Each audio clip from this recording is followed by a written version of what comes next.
La méditation est la seule habitude d'amélioration de soi que vous puissiez avoir. Et j'ai besoin de souligner l'importance de cette affirmation. La seule habitude d'amélioration de soi que vous puissiez avoir. Une habitude dont vous ignorez encore la puissance tant que vous n'y avez pas goûté et tant que vous n'avez pas pratiqué. Vous pouvez croire ou pas ce que je vous raconte parce que rien ne remplacera l'énorme et surprenante découverte que vous allez faire en pratiquant. Alors, pourquoi n'avez-vous pas encore essayé cette pratique? Et si vous avez commencé, pourquoi ne méditez-vous pas tous les jours? Et il y a encore quelque chose que vous ne saisissez pas encore et que vous allez peut-être comprendre. Vous êtes comme quelqu'un qui marche dans la rue, qui trébuche sur quelque chose et se rend compte qu'elle a buté sur quelque chose, et en vous penchant, vous découvrez que c'est une pépite d'or. Alors surpris et excité, peut-être même un peu anxieux qu'on vous découvre ou qu'on découvre votre trouvaille, vous accélérez le pas. Vous vous enfuyez avec cette découverte sans réaliser que ce que vous avez mis à jour, c'est une véritable mine d'or. Et aujourd'hui, je vais partager une pépite avec vous.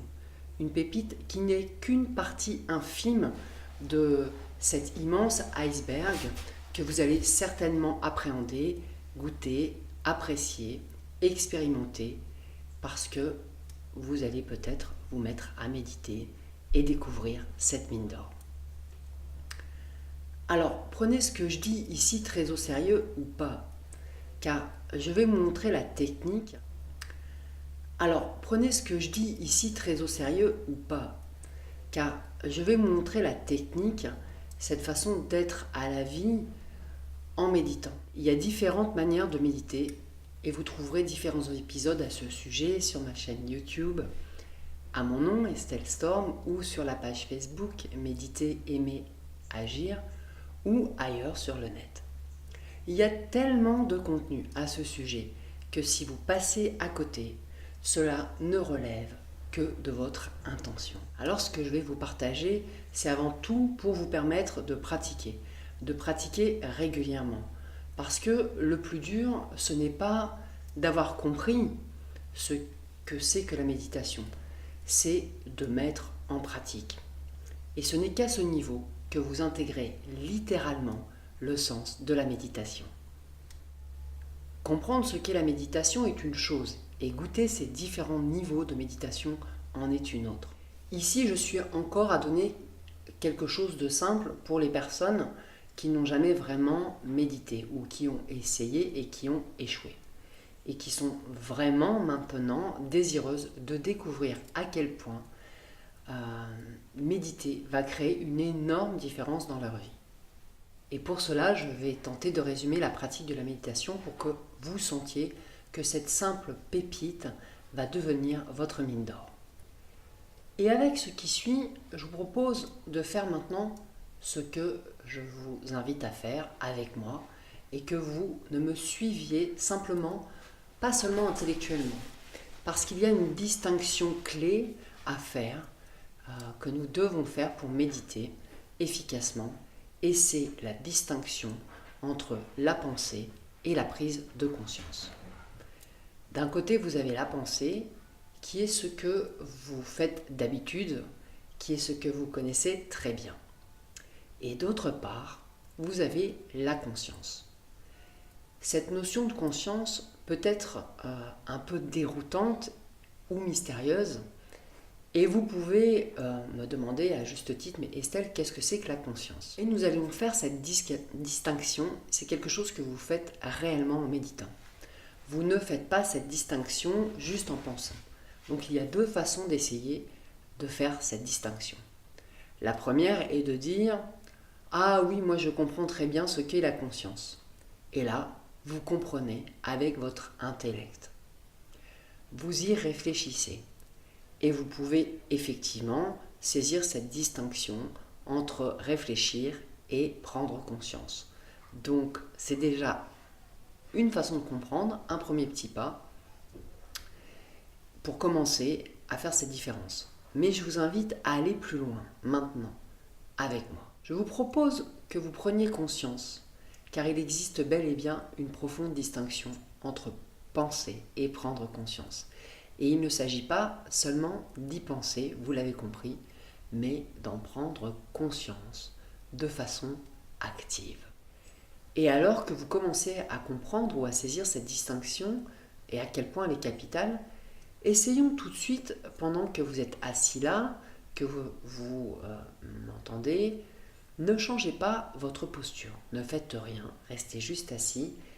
Et alors que vous continuez à m'écouter, prenez conscience de ce qui se passe pour vous. Devenez conscient de cette expérience directe que vous êtes en train de faire. N'y pensez pas, prenez conscience et ressentez la différence entre ces deux choses.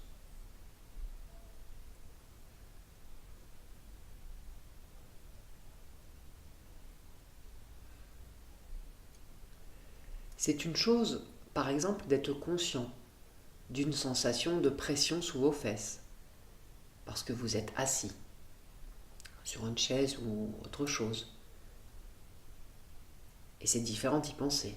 Vous êtes d'accord, n'est-ce pas?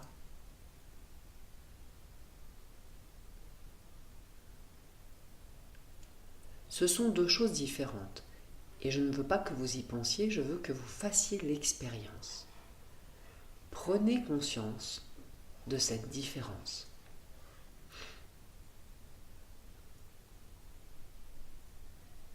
Par exemple, vous pouvez sentir le poids de votre corps sur la surface qui le maintient, sentir l'air sur votre peau, sentir une émotion, quelle qu'elle soit, observer ce que fait le mental, peut-être cherche-t-il une explication, constatez. Et sentez plutôt où vous ressentez cette sensation de cette émotion, par exemple, dans votre corps. Que cela soit de l'impatience, de la détente, de l'agacement à m'écouter, du stress, de l'inconfort, de la douleur ou toute autre chose. Vous me suivez? Maintenant, je sais qu'il est difficile au début de voir l'importance de cette distinction. Il peut sembler que la distinction ne soit même pas encore là pour vous en ce moment.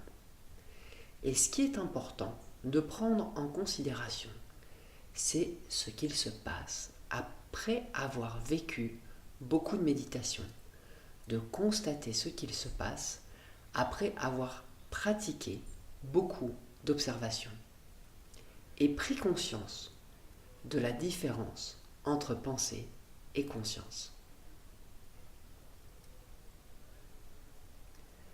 Alors la distinction dans votre esprit devient de plus en plus claire, nuancée, tranchante, et au fil de votre pratique, elle devient si nette que vous avez des expériences, des épiphanies. Vous savez, ces prises de conscience soudaines et lumineuses de votre propre nature.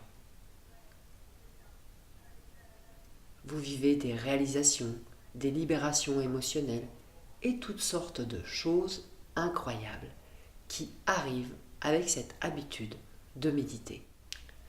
Donc, ce qu'est la méditation, une façon de la voir ou de l'appréhender, c'est simplement l'utilisation de la conscience. La technique dont je vous parle est donc quelque chose que vous pouvez pratiquer tout de suite.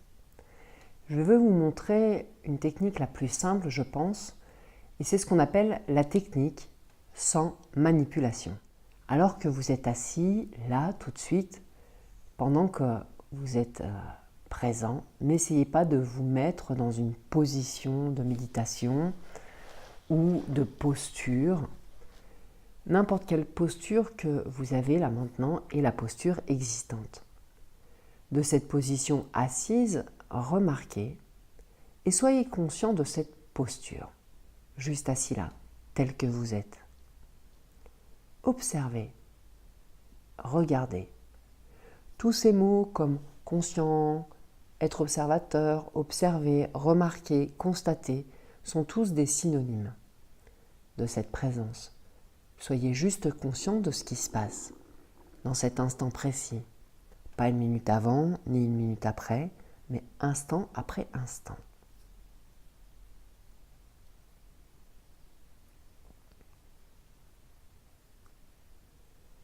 Et alors que vous entendez le son de ma voix, peut-être que vous me regardez sur cette vidéo et que vous ressentez ce que vous ressentez, peut-être des émotions dans votre corps, des pensées peuvent surgir pour vous. Aucune manipulation signifie que vous ne changez rien à ce qui se passe dans votre esprit, dans votre corps. Faire en sorte que cela soit naturel. Et si votre esprit veut créer une pensée, laissez-le aller naturellement. Observez ce qui se passe.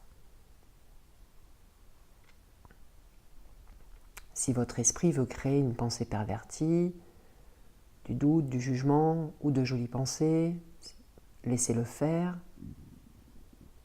S'il veut se fâcher, s'agacer ou toute autre chose, laissez faire et constatez.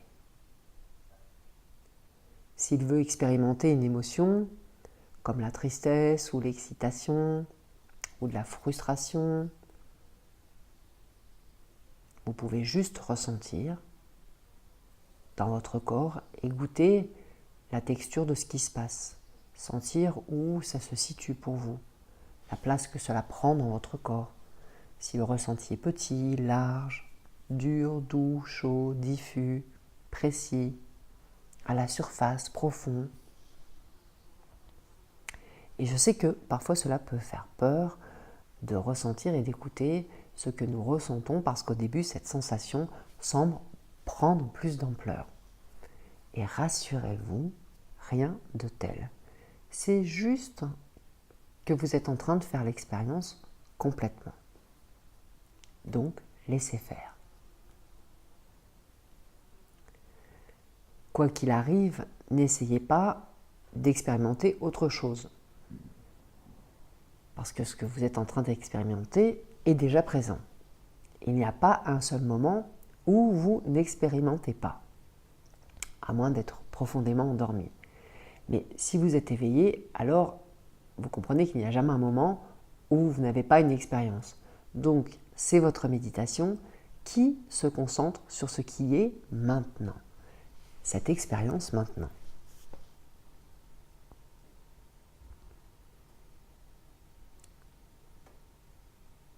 Alors faites juste maintenant, quand je parle, cette expérience. Vous n'avez pas besoin d'être dans un environnement calme pour méditer. Vous n'avez pas besoin de vous asseoir tout seul dans le silence. Alors bien sûr, ça aide au départ quand on débute la méditation. Mais vous pouvez faire maintenant cette expérience, alors que je vous parle. Remarquez que vous n'avez pas besoin non plus d'une position sophistiquée. Vous n'avez pas besoin de manipuler votre respiration. Tout ce qu'il y a à faire, c'est de rester avec ce qui est. C'est ça la méthode. Observer et sentir ce qu'il se passe. Avoir conscience de ce qui est. Et vous allez comprendre que bien souvent, nous tentons de vivre autre chose. Alors, cette technique, cela semble très simple, et c'est très simple. Le problème, c'est comme cela semble si simple, que vous pouvez en négliger la signification. Et vous pouvez aussi sous-estimer les défis que représente toute cette histoire de non-manipulation. Parce que c'est très éprouvant. C'est en fait très éprouvant d'arrêter de se manipuler. Parce que c'est ce que nous avons fait, ce que vous avez fait depuis des lustres. Vous vous êtes manipulé vous-même. Vous n'avez pas laissé ce qui se passe réellement se produire.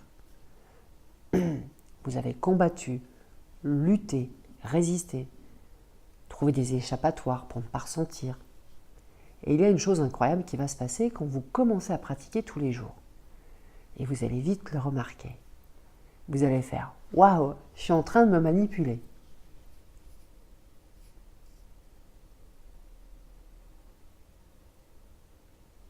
Vous allez sentir et voir que vous êtes en train de lutter. Et comme cette chose incroyable est en train de se passer, le fait que vous constatez, que vous observez ce qui se passe et comment cela se passe, eh bien une autre chose va se passer. Vous allez traverser cet épisode tous ces épisodes où vous vous rendez compte de ce qui se passe, vous allez accueillir ou bosser dessus, comme on dit, comment? Eh bien, en expérimentant, en restant avec, en étant assis, et vous pouvez expérimenter tout cela. C'est ça le processus pour apprendre à méditer. Et c'est juste ça, au départ, la technique. Alors, parlons maintenant de l'habitude, parce que l'habitude est la partie la plus importante ici. L'habitude de méditer va impliquer ce qui suit pour vous. Et vous allez commencer, je vous suggère de commencer 10 à 20 minutes par jour. Vous allez vous asseoir là, avec une minuterie, et vous allez juste prendre la posture la plus confortable. Ne vous interrompez pas, poursuivez votre méditation quoi qu'il arrive. Parce que votre habitude à installer tous les jours est tellement importante. Chaque jour, il n'y a rien à faire que de comprendre ce qu'il se passe et de prendre ce temps à pratiquer cette assise. Chaque jour, pas d'excuses, car vous voyez que les excuses sont encore de la manipulation. Vous devez donc obtenir de votre part cet engagement avec vous-même. Ce que je vous dis n'est pas seulement valable pour tous les jours, cela va être valable pour le mois prochain. Et vous verrez que votre habitude sera valable tous les jours pour le reste de votre vie. Pas de vacances, pas de jour de maladie, pas d'urgence. Et vous allez peut-être me demander, mais est-ce que c'est possible de méditer tous les jours? Oui, c'est possible. En fait, c'est si facile de trouver ces 10 à 20 minutes que c'est presque ridicule toutes ces excuses que les gens trouvent pour ne pas méditer. Est-ce que vous trouvez des excuses pour ne pas vous brosser les dents et vous laver? Alors, ce qui est à considérer, c'est que dans quelques années, les nouvelles générations trouveront certainement incroyable que nous n'ayons pas eu cette hygiène de vie à méditer. Parce que vous comprenez que c'est votre mental qui vous mène à faire ce que vous faites. Et donc, commencer à comprendre comment ça fonctionne vous permet de vivre autre chose. Alors, quand on installe cette habitude de méditer, vous allez en tirer tous les bénéfices encore insoupçonnés pour vous. Et vous n'avez plus à trouver du temps puisque cela va s'imposer naturellement à vous. Moi, je médite tous les jours. Je ne fais pas d'exception. Je me dis juste que c'est important, je le sens, c'est une priorité. Et voilà ce qui se passe, je médite et vous allez méditer. Et laissez-moi vous dire où il faut que vous soyez vigilant. Et je vous partage quelques conseils pour cette habitude que vous allez développer tous les jours, des mois à venir, parce que si vous ne suivez pas les conseils, vous allez peut-être échouer. Alors tout d'abord, beaucoup de jeunes méditants projettent que le mois à venir ou l'année qui va se dérouler sera pénible à pratiquer la méditation, que ce sera difficile, que c'est, excusez-moi le terme, mais très chiant, ennuyant. Et oui, cela sera pénible, difficile et parfois très chiant et ennuyant et voire même agaçant. Personne ne naît bon méditant. Vous êtes peut-être, vous considérez peut-être que vous êtes nul à la méditation quand vous commencez la première fois et vous serez nul pendant un certain temps et remarquez que vous trouvez cela nul et vous allez trouver cela nul pendant peut-être des mois, voire une année et cela pourra être très long. Alors, vous allez peut-être trouver la pratique de la méditation toujours pénible. Alors, soyez prêts à accueillir cela, car cela fait partie du jeu. Et à ce stade, observez que vous êtes dans le mental, dans la réflexion, vous dites que c'est nul, alors vous êtes déjà dans la manipulation. Et d'un autre côté, vous pensez peut-être que c'est facile de ne pas se manipuler soi-même, et vous pouvez dire « Ah, moi, je peux rester assis pendant 10 à 20 minutes et ne pas me manipuler. » Mais êtes-vous vraiment en train de méditer tous les jours, quoi qu'il arrive? Et pouvez-vous arrêter de vous manipuler? La réalité est que non. Vous ne pouvez pas ne pas vous manipuler aussi facilement. Et il vous faudra quelque temps, voire une année, pour obtenir quelque chose de convenable de cette pratique. Et cela ne relève pas de votre contrôle. Vous ne pouvez pas arrêter de vous contrôler vous-même, vous ne pouvez pas arrêter de vous manipuler. C'est juste comme cela au début et c'est ce qu'il y a à accueillir et à voir. Vous créez de la pensée qui est souvent un mensonge. Donc la technique de contrôler le contrôle, ça ne marchera pas ici. Votre façon habituelle ne marchera pas. Ça ne va pas vous aider et en fait, ça va seulement vous ralentir à découvrir la puissance de cette pratique. Et plus vous allez essayer de contrôler, plus il y aura de lutte et de résistance. Alors, acceptez le fait qu'au début, vous ne pouvez pas contrôler. Acceptez que c'est hors de votre portée. La seule chose que vous pouvez contrôler est la mise en pratique de la méditation. La seule chose que vous pouvez contrôler, c'est de mettre en place cette habitude de pratiquer l'assise tous les jours. C'est pourquoi c'est tellement important. Cela paraît paradoxal et agaçant d'avoir tous les jours évidemment à méditer, mais c'est vraiment la seule chose que vous pouvez contrôler ici. C'est juste très très agaçant, j'en conviens. Je le vois tous les jours dans mes accompagnements et cela peut vous faire, comme on dit, criser, comme on dit, d'avoir à vous asseoir pendant 10 à 20 minutes pour ensuite installer cette façon naturelle d'arrêter de vous contrôler, d'arrêter de manipuler, de vous saboter. Et puis ce qui risque de vous arriver aussi, c'est que ce sera très frustrant. Et ça, c'est le deuxième avertissement. Ce sera très frustrant pour vous si vous ne vous attendez pas à échouer. La raison principale pour laquelle les gens échouent dans leur méditation est qu'ils viennent avec l'idée que cela va les libérer d'un certain stress. Je vais méditer et je vais me sentir bien et heureux, alors je médite. Et puis bien sûr, ce qui se passe les premiers temps, cela n'a rien à voir avec ce qu'ils imaginent. Et alors, vous voyez le truc, ils sont frustrés et ils se disent, comme vous allez peut-être vous dire, ça ne marche pas, je suis nul, je n'y arriverai pas, que vous ne faites pas ce qu'il faut et donc vous démissionnez au milieu de la courbe de l'apprentissage.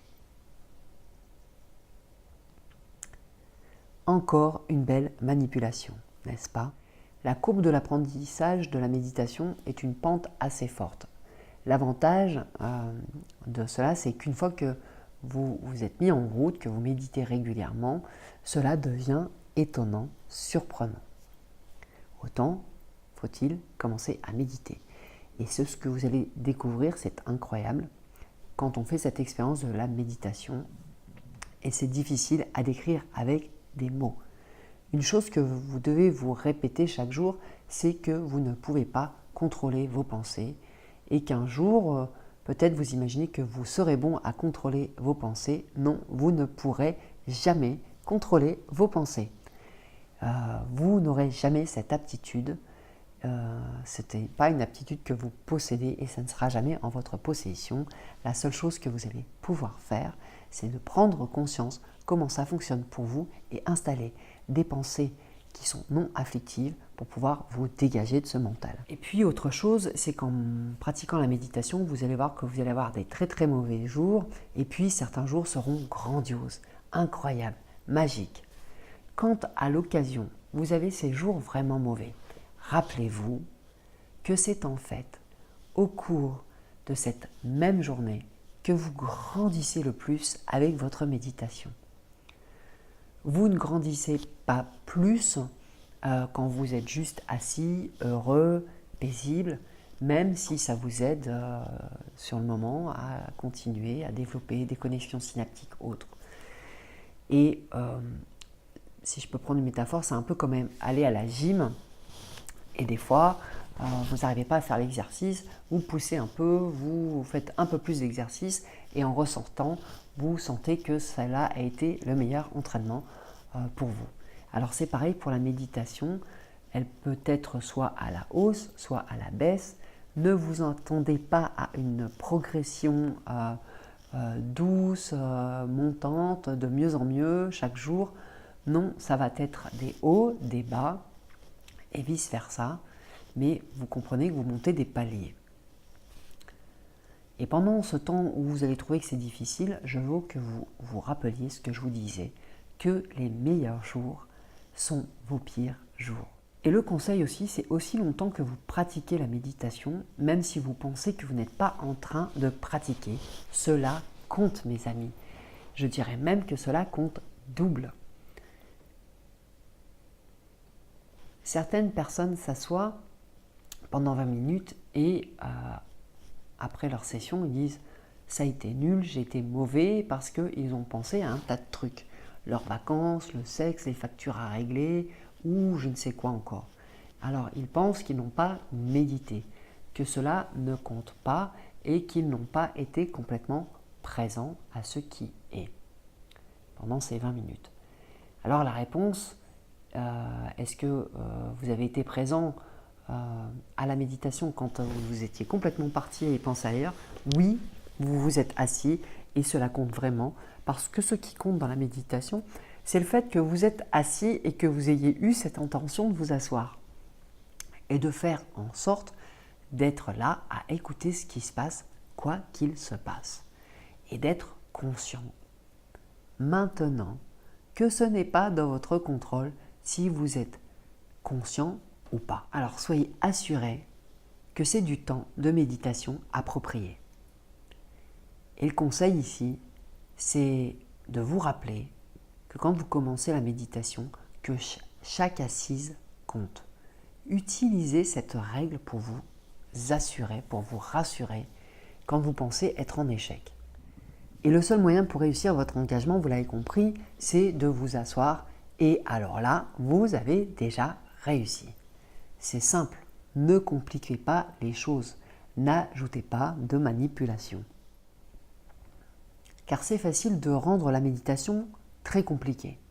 Et évidemment que vous apprenez avec toutes vos tentations, toutes vos distractions, toutes vos justifications à ne pas méditer. Tous vos agacements, vos luttes intérieures, voyez le sabotage que votre esprit crée pour vous. Avec le doute de soi, la peur de mal faire, la peur de ressentir.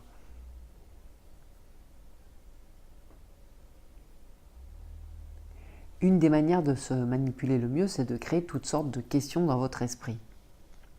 Votre esprit a tendance à tout vouloir compliquer. Et il va se poser tout un tas de questions distractives. Et là, dans le cas de la méditation, ça peut être quel est le meilleur moment pour méditer? Dois-je faire une méditation le soir ou le matin?